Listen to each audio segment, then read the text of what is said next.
This is Bring Back the Porch, a podcast dedicated to neighborly conversations, right here in Medicine Hat.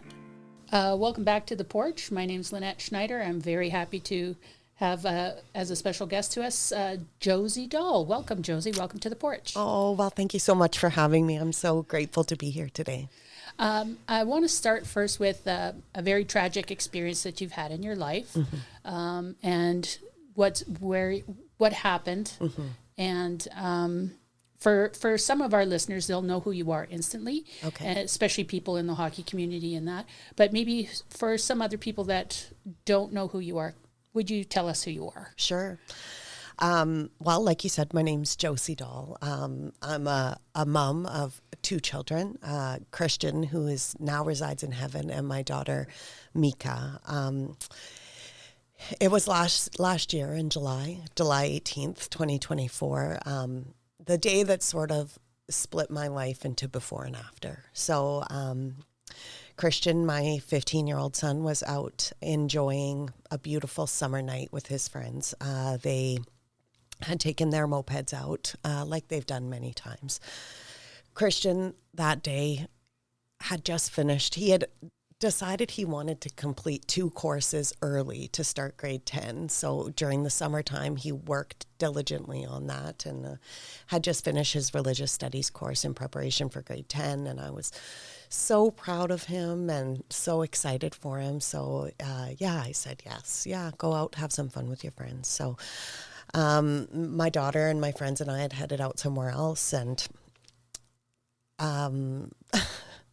that night, it's strange. It's strange to think about how things happen, but I had read somewhere that for a teenage boy to thrive, he needed 8 hugs a day from his mom. So that was always my goal. So that day I had given him 5 hugs, and before I left that night, I said, I need to give you 3 more hugs because in case I don't see you when I get home. So he gave me 3 hugs. Unlike most teenage boys, he actually gave me some real hugs. So looking back on things now, I'm so grateful for those hugs. Anyways, I got a phone call driving home that night that no mom ever wants to hear, that said there had been an accident. In that moment, I didn't think that it was terrible. And I pulled around the corner. Mika and I were driving back from McDonald's, actually, and we pulled around the corner near on Strachan, and I could see all of the lights. And my world changed instantly. I jumped out of the car, and I went running towards my boy. So it was still, I think I was still in a lot of shock in that moment. So they had taken him in an ambulance, and we went to the hospital, and they told us they needed to airlift him right away to Calgary. So they did that. And I got to Calgary somehow. I think back about those nights, and there are so many details that I don't remember. But we did end up in Calgary at the foothills. Christian was a big boy for his age. He worked out a lot, very proud of his physique. So instead of taking him to the children's hospital, they took him there. And I thought, okay, he's in the best hands he can be. And unfortunately, throughout that week,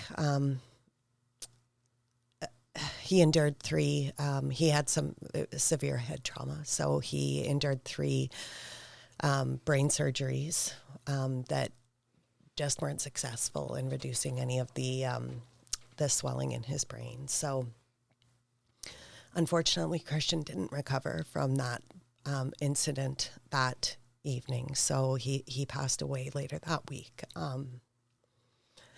And this story that I now tell of Christian is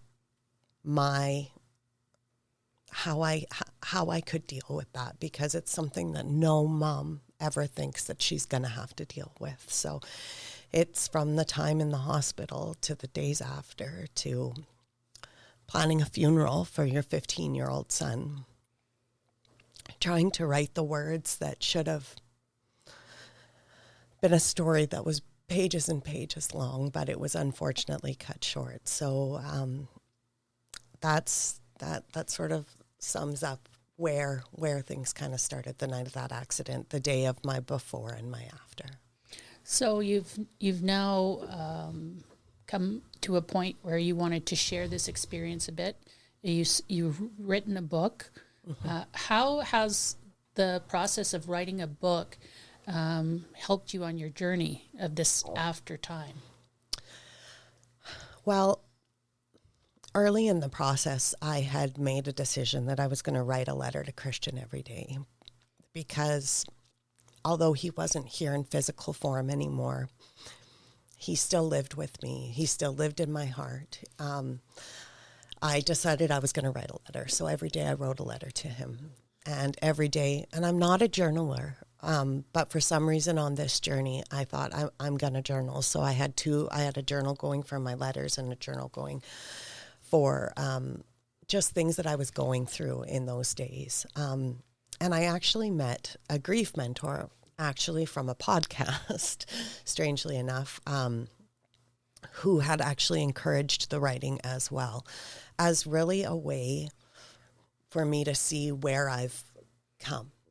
So in especially my grief story, and it may be in lots of people's grief stories, you can't see where you've come from to where you are, because it's all so painful. So being encouraged to write in those journals was so helpful to me, because even if it was a small win, even if I got myself out of bed that day, even if I sat up, that it was a win for me. So looking back at those journals was really helpful. And those journals are where this book came from, because it was, although painful to write, it was also cathartic in a way for me to remember where I came from and where I was going to be going.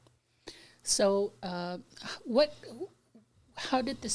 long did this process take in order to decide that you wanted to share these journals with the public? Because I'm sure they're very personal and private. And now you've made the decision that you want to tell his story and tell your story, and you write a book. Like, how did you find somebody to help you with that? Well, it's amazing what you can do nowadays. It was, I had made the decision in the summer, so around the 1 year mark. I took a holiday by myself, which I've never done before. And I took my computer and I said, I'm going to do this. I've had people along the way who have helped me.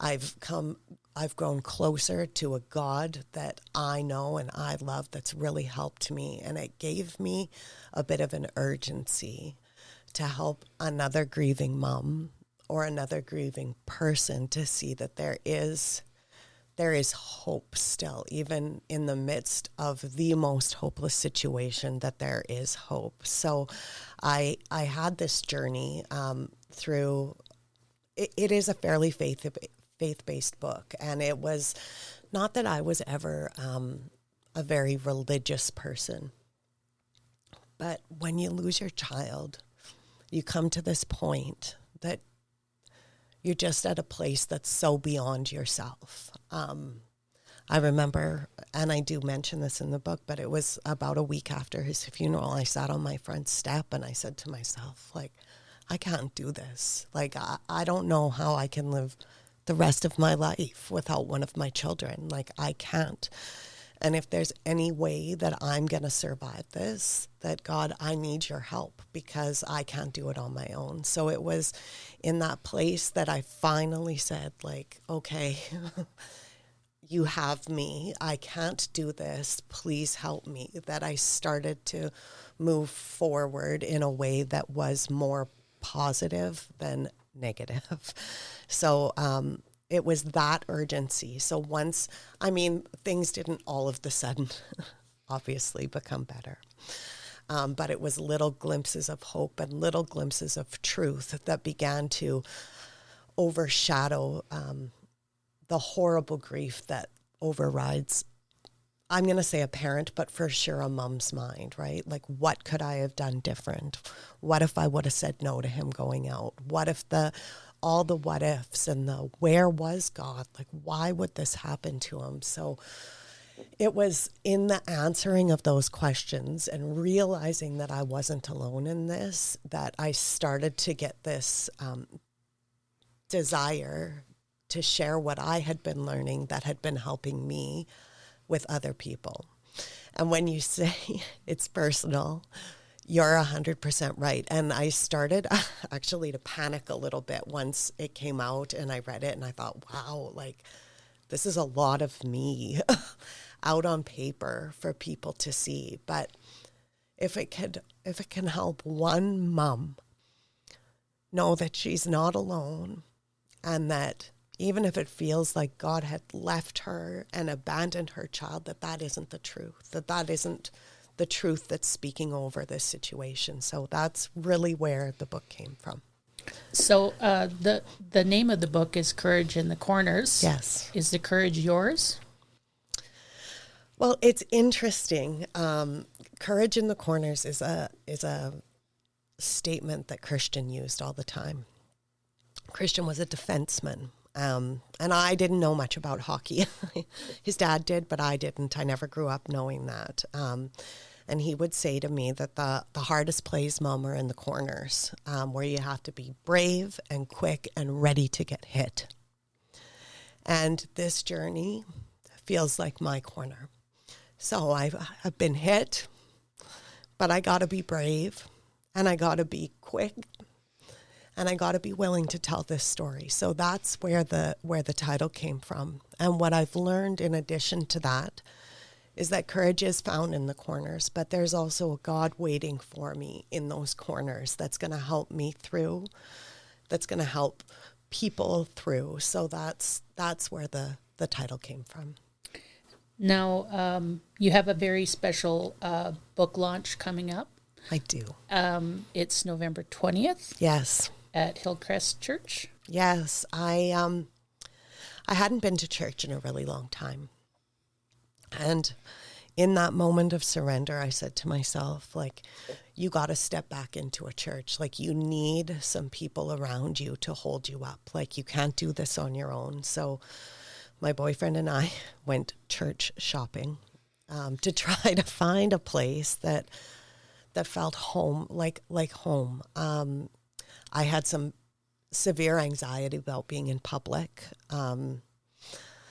Lots of reasons. I had grown up in a different faith that when we left sort of left us without family, without friends. So there was some religious rejection that was piled on top of the anxiety and the sadness and the uncertainty that I was feeling in that moment. So anyways, we church shopped and we eventually landed on Hillcrest, and it just felt like home to me. And I walked in there and I've never in my life been in a prayer room ever. And for some reason I went into this prayer room and I met a lady named Ruth. And Ruth really changed my story. So she prayed with me. She prayed with me mom to mom.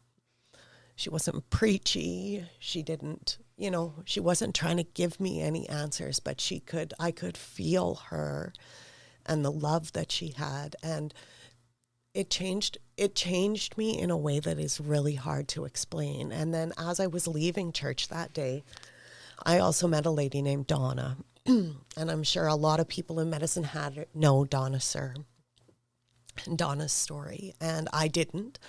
But we spoke, and Donna became a lifeline for me, because it was in meeting her that I realized that you can lose a child and you can still live through it, because she became a walking, talking symbol for me that this is something that I can do. So between those two ladies, I thought, okay, this is my place. And this is where I'm gonna call home. So I've been attending Hillcrest since August of last year, and it has changed my life. I took a theology of suffering course because through this journey, I needed to know. I talk a lot about Christian in the book and his inquisitive nature and how he wanted to know everything all the time. And then I realized through this that maybe he got that from me because I needed to know everything. I needed to understand. I needed to know what heaven was, where he was, what his location was. I needed to understand suffering. I needed to understand why God allows suffering. I read Job 5 times trying to understand, why. The thought always is that good things happen to good people and bad things happen to bad people. And in a sort of raw and broken theology, you think, well, I must have done something wrong. Like that, I must have deserved this. I did something wrong. So through these courses that I've taken, I've learned a lot. And it's through that I wanted to share. I just wanted to share with people that probably have very similar questions, who've been through any sort of loss, whether it's your child or any loss, really, that you start to question things. So I found Hillcrest, and they were so gracious and wonderful to immediately want to host this book launch for me. And there is no other place I actually would have wanted to host it, because the people and the church itself have made such a big difference in my life that I want to share that with people. And I'd like to bring people who've maybe never set foot in a church. I mean, my book launch is not going to be in the big area, but it'll be in the lobby area, and it's warm and it's welcoming. And I would just really like people to have that same feeling that I got when I walked into that building. So we should maybe tell people what time they should show up to get your book. Oh, that would be great. Yeah, so it is on Thursday, November 20th. It's going to start at 7 p.m. It goes until 9. It's not that there's a program straight until 9. The books will be available there for purchase. Donna's going to do a short introduction.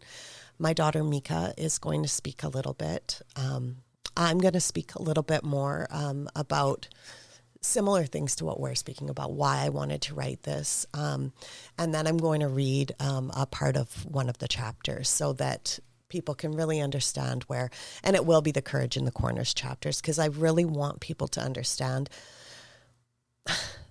how brilliant Christian was in his 15 years, that he used that as a catchphrase in hockey. And it's now become such a huge symbol in my life that reminds me that every hard place, you have to be willing to be brave and get hit. And that's, I'm taking that forward from my child. Well, lots of times you get out of the corners too. You do. You do.